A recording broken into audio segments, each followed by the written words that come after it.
हर हर महादेव। राधे राधे दोस्तों, कैसे हैं आप सभी। उम्मीद करते हैं आप सभी एकदम बढ़िया होंगे, खुश होंगे। भोलेनाथ की कृपा आप सभी के ऊपर हमेशा बनी रहे। दोस्तों, दिन है आज सोमवार।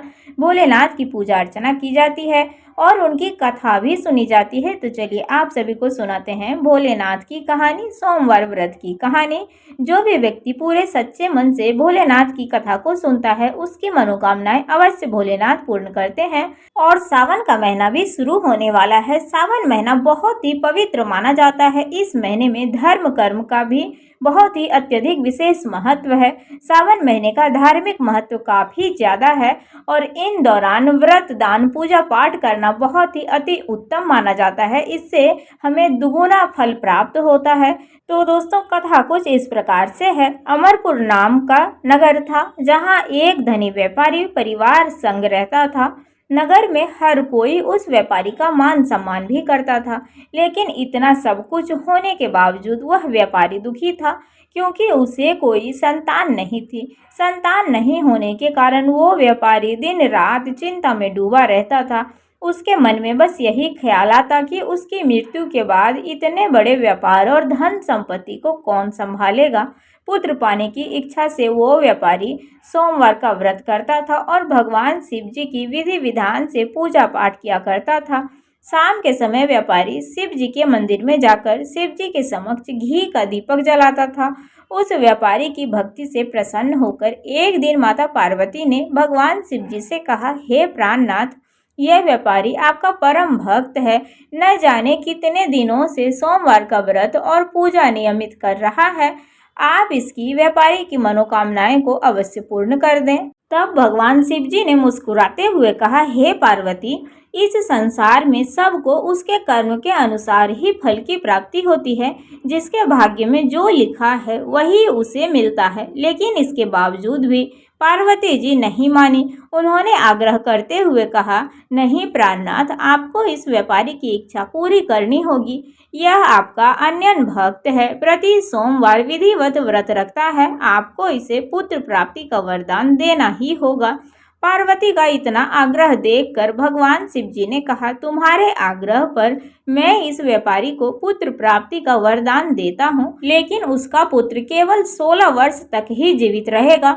उसी रात भगवान शिव जी ने उस व्यापारी को सपने में आकर दर्शन दिया और कहा, मैं तुम्हें पुत्र प्राप्ति का वरदान देता हूँ, लेकिन तुम्हारा पुत्र 16 वर्ष तक ही जीवित रहेगा। भगवान के वरदान से व्यापारी को खुशी तो हुई, लेकिन पुत्र की अल्प आयु को सोचकर उसकी खुशियों का नाश हो गया। लेकिन इसके बावजूद भी व्यापारी पहले की तरह ही सोमवार का व्रत विधिवत करता रहा। कुछ महीने बाद उसके घर में अति सुंदर पुत्र उत्पन्न हुआ। व्यापारी ने धूमधाम से पुत्र का जन्म समारोह मनाया।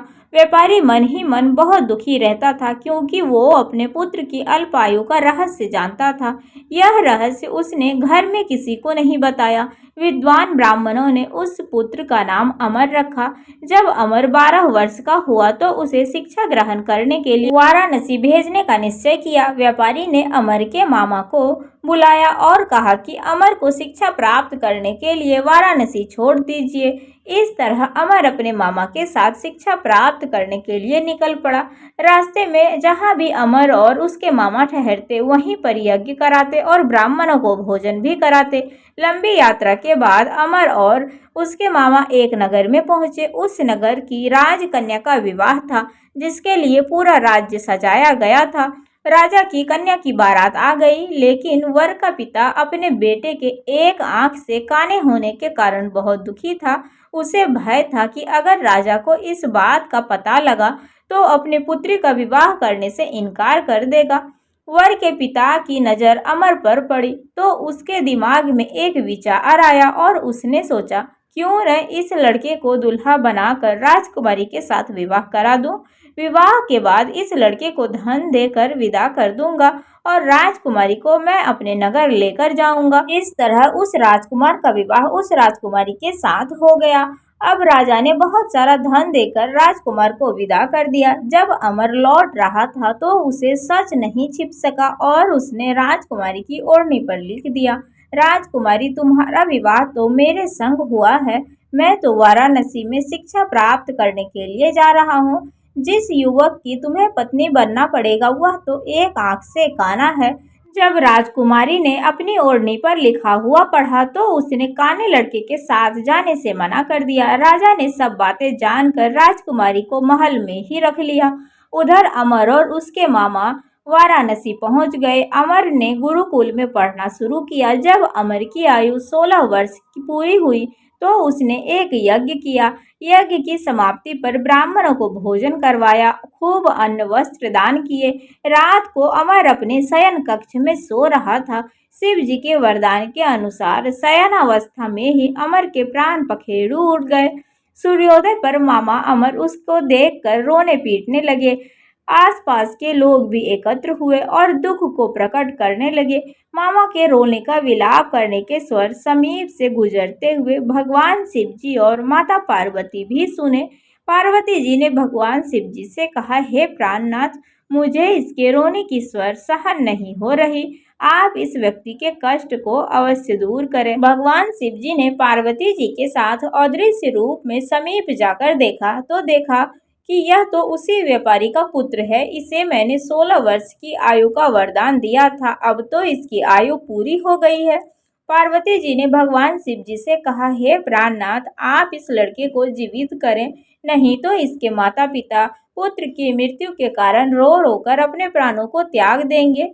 इस लड़के का पिता तो आपका परम भक्त है, वर्षों से सोमवार का व्रत करते हुए आपको भोग लगा रहा है। पार्वती जी के आग्रह करने पर भगवान शिव जी ने उस लड़के को जीवित होने का वरदान दिया। कुछ ही पल में वह लड़का जीवित होकर उठ बैठा।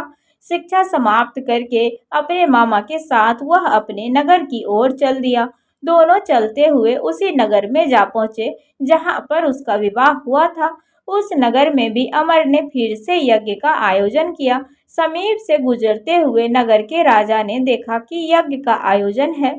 राजा ने अमर को तुरंत पहचान लिया। यज्ञ समाप्त होने पर राजा अमर और उसके मामा को महल में लेकर गया और बहुत खातिरदारी करने के बाद बहुत सारा धन वस्त्र देकर राजकुमारी को साथ विदा कर दिया। रास्ते में सुरक्षा के लिए राजा ने बहुत सारे सैनिकों को भी साथ भेजा।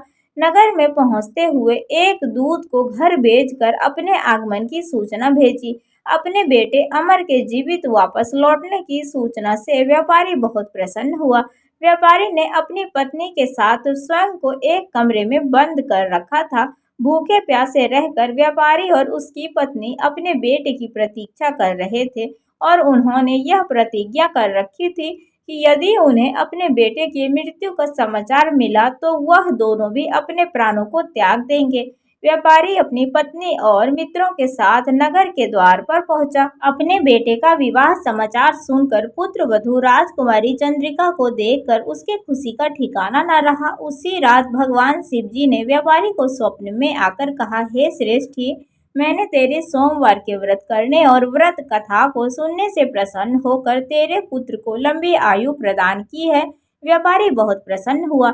सोमवार का व्रत करने से व्यापारी के घर में फिर से खुशियां लौट आई और लिखा है कि जो भी स्त्री पुरुष सावन के सोमवार का व्रत विधिवत करता है और व्रत कथा को सुनता है, भगवान भोलेनाथ उसकी सभी इच्छाएं पूर्ण करते हैं।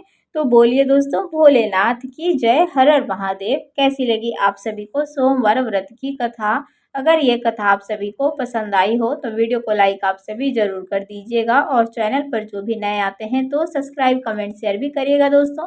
तो चलिए मिलते हैं आप सभी से फिर से एक अगले वीडियो में। राधे राधे। हर हर महादेव।